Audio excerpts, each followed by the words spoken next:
নমস্কার, আমি Arindam Sharma BTV report থেকে বলছি। দর্শক, অপারেশন সিন্দুরকে কেন্দ্র করে ঐশী ঘোষ এবং দীপশিতা ধর, দুই সিপিআইএম নেত্রী, একটা ফেসবুক পোস্টকে কেন্দ্র করে নানা মনের নানা মত। তার মধ্যে আমি একজন মুনি হয়ে আমার একটু মত আপনাদের সামনে তুলে ধরছি।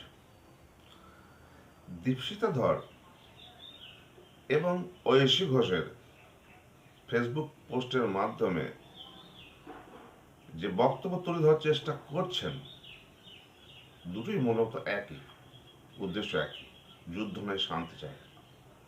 আচ্ছা দর্শক, যুদ্ধ চাই, শান্তি চাই না, এটা কি আপনি জোর করে বলতে পারেন?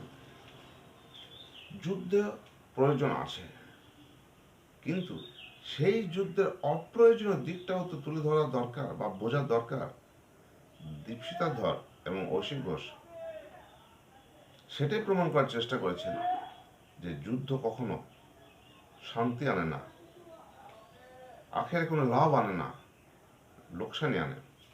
কারণ যুদ্ধের পরিপ্রেক্ষিতে যখন ইরাক ইরান যুদ্ধ সংঘটিত হয়েছিল, তখন বিশ্ববাজারে বিভিন্ন দাম বৃদ্ধির সঙ্গে তেলের দামও বৃদ্ধি হয়েছিল। তার প্রভাব পড়েছে ভারতবর্ষ। তেলের দামকে বৃদ্ধি করে জিনিসপত্রের দাম বেড়েছিল, মানুষের অর্থনৈতিক কাঠামো ভেঙে পড়েছিল। দুই সিপিএম নেত্রী বক্তব্যের পরিপ্রেক্ষিতে যারা সব কমেন্ট করেছে দেখছি, তারা অনেকেই লিখেছেন আমিও সিপিএম এর সমর্থক, তবুও বলছি আমার তো বিশ্বাস হয় না। তারা সিপিএম সমর্থক হয়ে সিপিএম সমর্থকের নাম করে তাকে এই দীপশিতা ধর এবং ঐশী ঘোষের কি বলতে চাইছে তার সঠিক বিচার বিশ্লেষণ না করে সরাসরি আক্রমণ নেমে গেছেন তারা। দীপশিতা ধর, ঐশী ঘোষের বক্তব্যে কোথাও কি রাষ্ট্রবিরোধী বা যুদ্ধ বিরোধী এবং পাকিস্তানের জঙ্গি বাহিনীকে সমুচিত জবাব দেবার বিরুদ্ধে কোনো ভাব প্রকাশ পেয়েছে বলে আপনাদের কি মনে হয়? আমার তো মনে হয় না। যুদ্ধ নয়, শান্তি চাই, এই ধরনের বাণী, আকাশ বাণী বা শস্যত বাণী তো সচরাচরই দেখা যায়। শান্তিপ্রিয় মানুষ, দাঙ্গা হাঙ্গামা, রক্তপাত, জীবনহানি, সম্পত্তি হানি, আপামর ভারতবাসী অনেকেই পছন্দ করে না। সেই দৃষ্টিভঙ্গিতে যদি তারা জীবন এবং সম্পত্তি রক্ষায় যদি তার মতবাদ ব্যাখ্যা করে থাকে ঐশী ঘোষ এবং দীপশিতা ধরের মতো, সেখানে রাষ্ট্রবিরোধী মনোভাব প্রকাশ পায় কিভাবে? তারা তো কখনোই বলেনি ভারত সরকার ভুল করছে, ভারত সরকার পাকিস্তানকে কেন গোলাগুলি চালিয়ে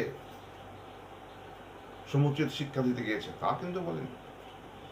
যুদ্ধের পরিপ্রেক্ষিতে যে সমূহ ক্ষতির আশঙ্কা, যে ভয়াবহতা, সেটা সুস্থ বুদ্ধিসম্পন্ন মানুষের মতোই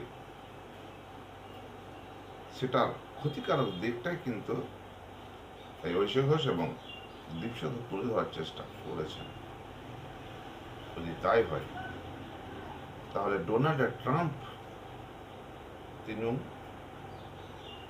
দীপশিতা ধর এবং ঐশী ঘোষের মতো সমান দোষী হয়ে যান।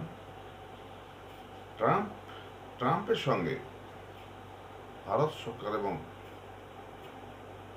পাকিস্তান সরকারের সঙ্গে উভয়ের সুসম্পর্ক বজায় আছে।